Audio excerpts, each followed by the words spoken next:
Louvado seja nosso Senhor Jesus Cristo. Nós vamos dar continuidade à nossa reflexão dominical sobre o mistério da Eucaristia, nosso 22º encontro. Hoje, com uma reflexão, tendo em vista essa compreensão do capítulo 13 até o capítulo 21 do Evangelho de São João. Nós sabemos que Mateus, Marcos, Lucas, naquele cenáculo, eles narram a última ceia, a instituição da Eucaristia. Também nós vimos que São Paulo, na primeira carta aos Coríntios, também narra esta ceia, a instituição da Eucaristia por Jesus. São João faz o discurso do pão da vida. Mas nós queremos afirmar que do capítulo 13 até o capítulo 21, esse Jesus que está no cenáculo, que lava os pés dos discípulos, mostrando a realidade do serviço. Aqui se diz serviço, se diz no grego liturgia. Essa grande liturgia que Jesus celebra com seus discípulos. Essa grande liturgia que vai ter o seu grande ápice lá na sua paixão, morte e ressurreição, como os mistérios fundamentais da nossa fé e centralidade da Eucaristia. Então, para São João Evangelista, esses capítulos formam uma grande ação litúrgica. Inicia lá no capítulo 13, antes da festa da Páscoa. Sabendo Jesus que chegara a sua hora, a hora de Jesus, a hora da cruz, de passar deste mundo para o Pai, a um movimento de retorno, tendo amado os seus que estavam no mundo, o mundo como lugar da presença e da manifestação da pregação do reino, amou-os até o fim, até a cruz. Então, durante aquela ceia, que nós sabemos que também foi da instituição da Eucaristia, e que São João vai usá-la para falar dessa grande missa, essa grande celebração que Jesus realizou desde o momento da realidade de estar com os discípulos, desde o momento da sua paixão e morte, como também da sua ressurreição e missão dos discípulos. Jesus levanta da mesa, a mesa da Eucaristia, depõe o manto, tomando uma toalha, cinge-se com ela. Depois põe água numa bacia e começa a lavar os pés dos discípulos. É o exercício do serviço. Aqui está a centralidade da Eucaristia. É um grande serviço que Cristo realiza por nós e para a nossa salvação. É um serviço onde Ele, que é mestre, se faz servo, e enxugá-los com a toalha que estava cingido. Há uma recusa do texto de São Pedro, mas diz que depois que Jesus lavou o pé de Pedro, como dos outros também,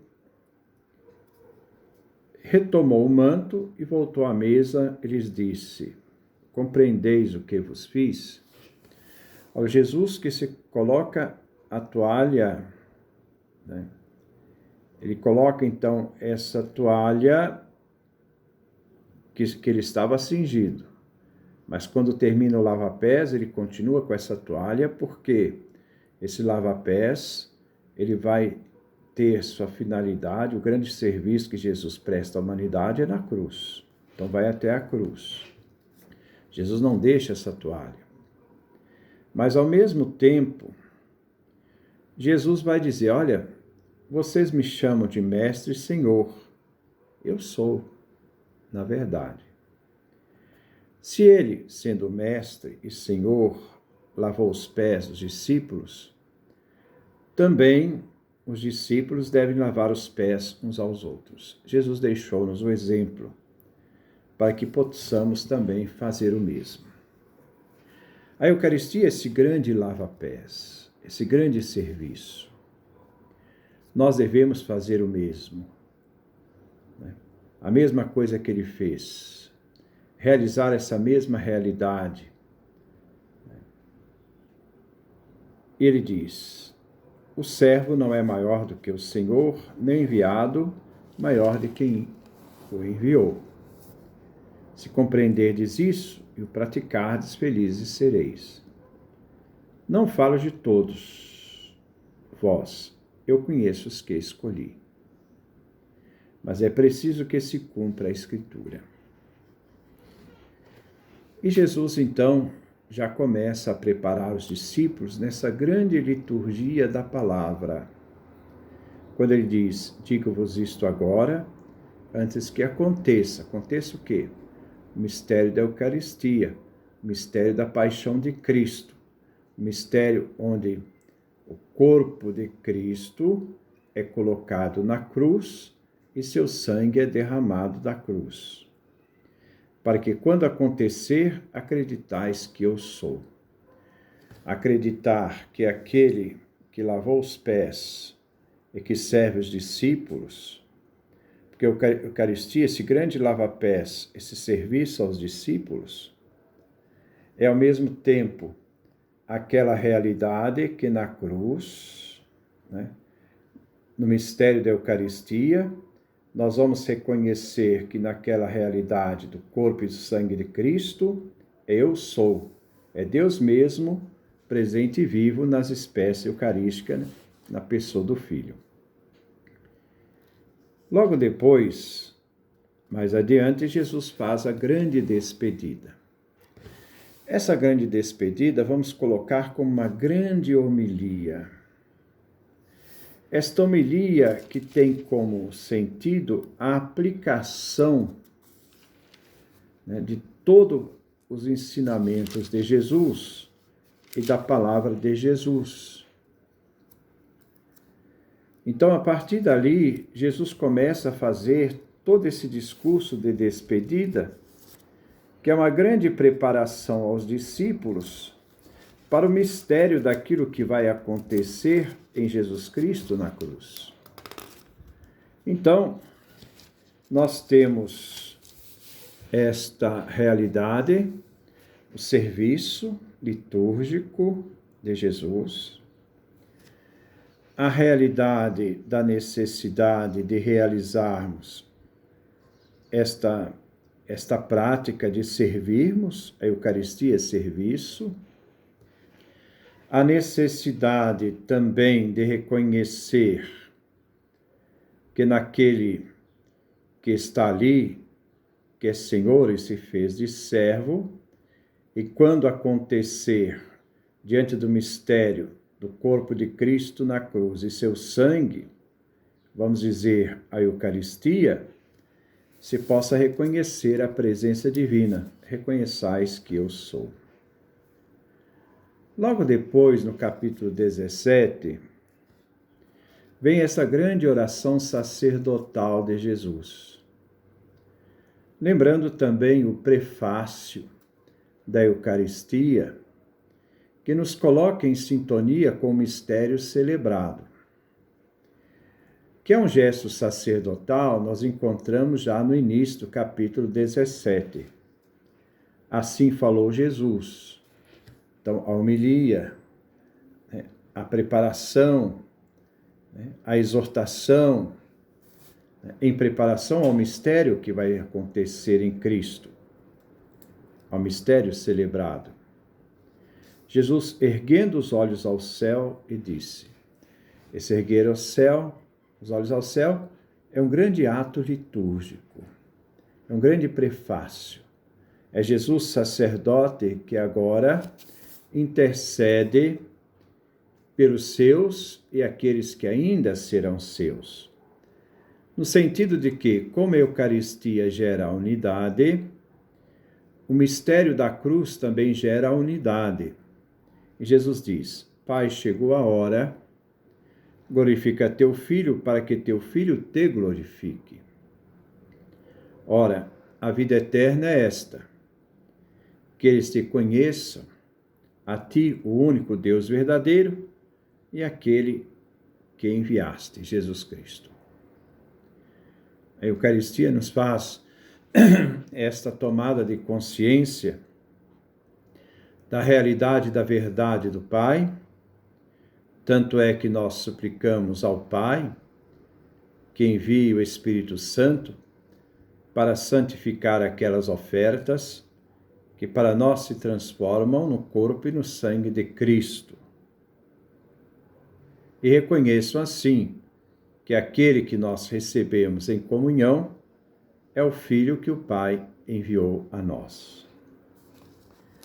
E ele diz: já não estou no mundo, mas eles permanecem no mundo. Eu volto a ti, falando da ascensão. Pai Santo, guarda-os em teu nome que me deste, para que sejam um como nós. Como a Eucaristia gera um, Jesus também na cruz gera uma unidade. Que todos sejam um, que participem do mistério da sua paixão, da sua morte e ressurreição. E nós participamos desta realidade incorporados ao corpo de Cristo, onde Ele é a cabeça, a função sacerdotal. Agora, porém, vou para junto de ti. Aquele que mantém a comunhão com o Pai é também aquele que mantém a sua presença real na comunidade. E digo isso ao mundo, a fim de que tenham em si minha plena alegria, minha transbordante alegria. Não rogo somente por eles, mas pelos que, por meio da sua palavra, crerão em mim.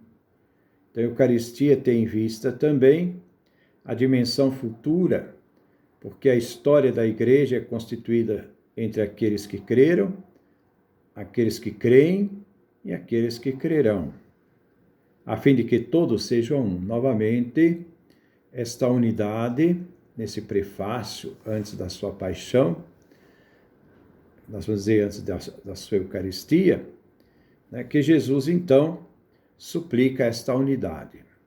E é fundamental isto. A Eucaristia cria a unidade da Igreja, a Igreja se torna una por meio da Eucaristia. Como tu, Pai, está em mim e eu em ti, há uma comunhão plena do Pai com o Filho, que eles estejam em nós. Na Eucaristia nós participamos dessa comunhão com Cristo, Cristo se transforma em nós. Aquele Cristo que está unido ao Pai, e nós em Cristo estamos unidos ao Pai, para que o mundo creia que tu me enviaste. Eu lhes dei a glória que me destes, para que sejam um, como nós somos um. Então, essa dimensão unitária. O corpo de Cristo é um. A Eucaristia é uma. Como realidade da salvação que Cristo operou na cruz, é única, é uma. Eu neles e tu em mim. Para que sejam perfeitos na unidade. Para que o mundo reconheça que me enviastes e amastes, como amaste, e os amaste como amaste a mim. Então aqui nós vemos mais uma realidade para que sejam perfeitos, eu neles. Quando a pessoa comunga, Jesus se realiza, está presente e transforma aquele que comunga em Cristo. Há uma comunhão plena, uma comunhão inseparável entre aquele que comunga e o próprio Cristo, entre o Cristo e o seu corpo. Pai, aqueles que me deste, quero que onde estiver também estejam comigo, para que contemple minha glória que me destes, porque me amastes antes da fundação do mundo, antes que o mundo existisse, antes que qualquer coisa existisse. Ora, diante desse grande prefácio, inicia a grande, nós vamos dizer, o grande relato da paixão de Cristo, onde Cristo se dá na cruz, no seu corpo e no seu sangue. A realidade da Eucaristia está presente em todo esse passo do Evangelho de João.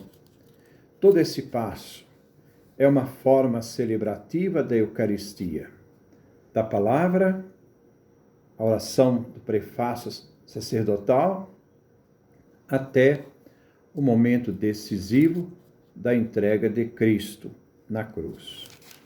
Então, capítulo 18 e 19, justamente nos fala desse grande mistério, cuja realidade nós celebramos na Eucaristia, o corpo e o sangue de Jesus Cristo. Ora,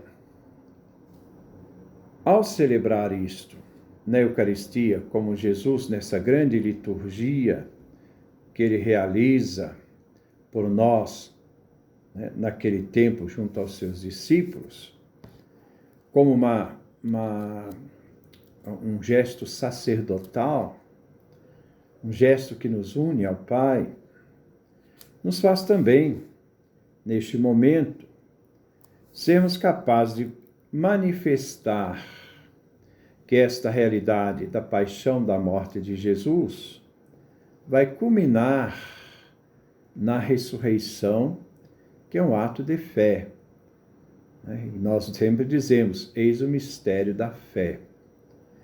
E nós então dizemos, anunciamos, Senhor, a vossa morte, que nós vimos realizar no capítulo 18 e 19.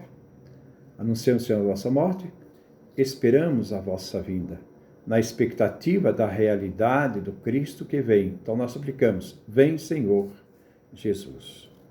Ora, esta realidade celebrada na cruz, esta memória celebrada na cruz, é fundamental para que possamos ser, então, também missionários, discípulos de Jesus.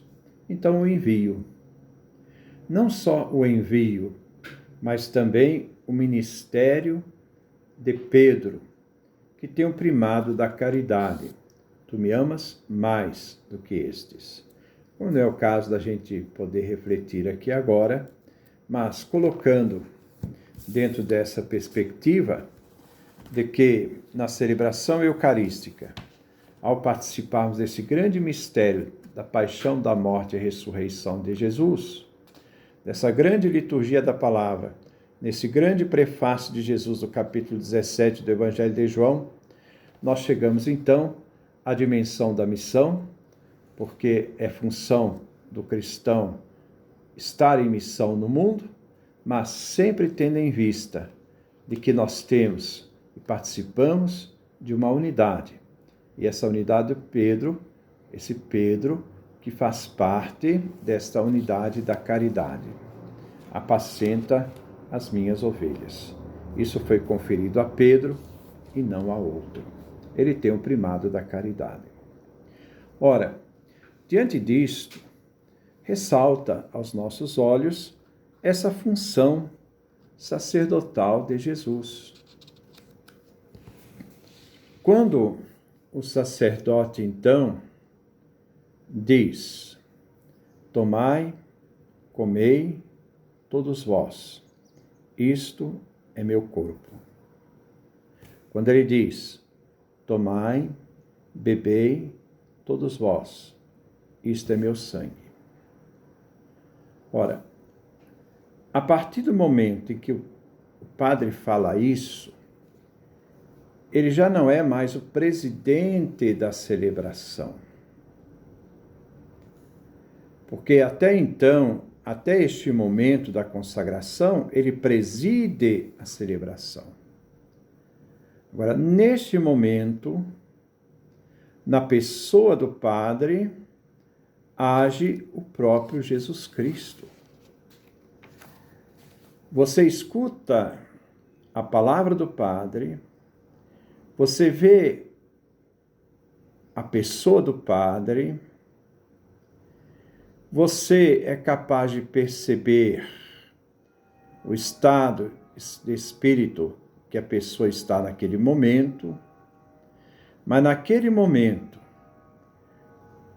nas palavras do Padre, está Cristo que celebra, Cristo que age na pessoa do Padre. É uma comunhão tão perfeita e completa, que ali já não é mais o Padre, é Cristo que age na figura do Padre. É uma comunhão total de vida. Não é? Então, quando eu vejo Jean-Paul Galichet, ele tem um livro interessante, ele vai dizer assim, né? O sacerdócio de Cristo e o sacerdote não fazem dois sacerdócios. O caráter que ele recebeu na ordenação estabelece no sujeito um ser de união.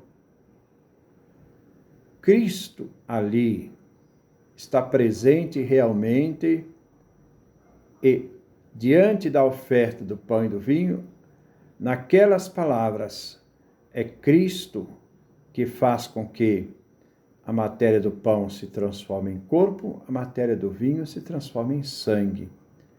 No único sacerdócio de Cristo, numa comunhão com o sacerdote que celebra, mas aquele que age nesse sacerdote é o Cristo, numa unidade inseparável de vida. O caráter estabelece no sujeito um ser de união. A partir do momento em que ele é ordenado e ele recebe o caráter na ordenação, ali o Cristo se une àquele sacerdote e forma com ele uma unidade perfeita, para que naquele momento da Eucaristia é Cristo que vai agir na pessoa do sacerdote. É palavras de Cristo. É o Cristo que diz sobre a voz do sacerdote. Realizando como que uma saída de si mesmo, um êxtase permanente, à semelhança do êxtase da santa humanidade do Verbo, que se uniu à humanidade, à divindade. Então, ele diz, sacerdote é um outro Cristo. Aquele momento único, aquele momento sagrado.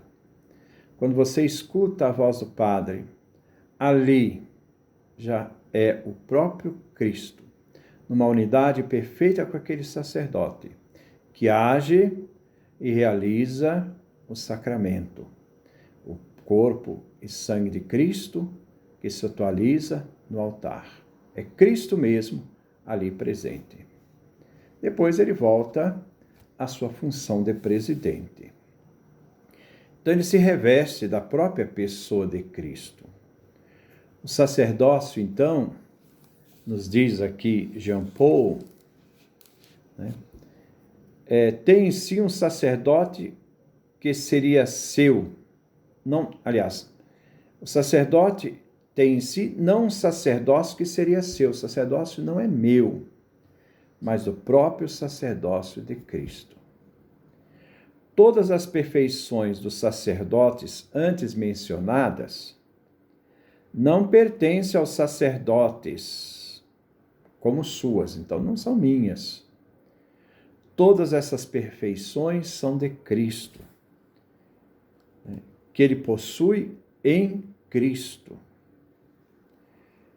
Quando o sacerdote, então, atua sacerdotalmente, ele reveste-se da própria pessoa de Cristo. aquele é o momento em que ali fala o Cristo. E ele diz ainda, quando o sacerdote atua sacerdotalmente, revestes da própria pessoa de Cristo. Sua pessoa, tudo que ele contém em sua imensidão, é presente naquele momento da consagração. Tanto os atos internos como externos, a oblação íntima de si, como o poder de transubstanciar ou poder sobre toda a carne.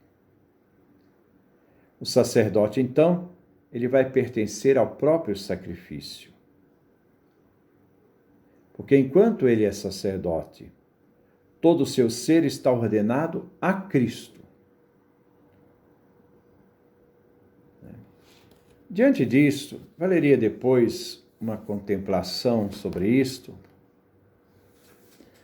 nesse texto do Jean-Paul Galichet, Contemplação e Sacerdócio. Ele nos faz entender essa realidade de que quando nós, na consagração, vemos o pão se transformar em vinho, você vê o pão transformar-se no corpo, você vê pão, mas é corpo de Cristo. Aquilo que você vê pelas vistas não é aquilo que significa a própria realidade transformada por aquelas palavras da consagração. Se você vê vinho, mas a aparência de vinho, nós sabemos que ali está o sangue de Cristo. Esta realidade não é uma realidade própria da pessoa do sacerdote.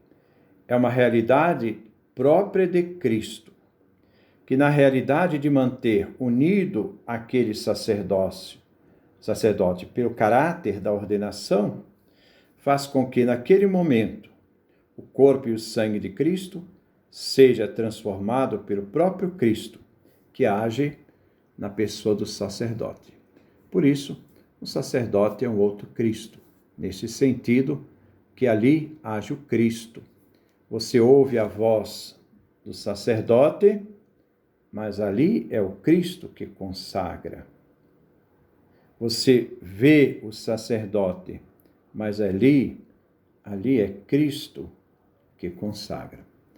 Então, esta união inseparável daquele que participa desse sacerdócio do Cristo, do qual Cristo age na pessoa do sacerdote, e o sacerdote age em persona Christi, na pessoa do Cristo. Que Deus nos dê a sua graça, a sua bênção, a sua face resplandeça sobre nós.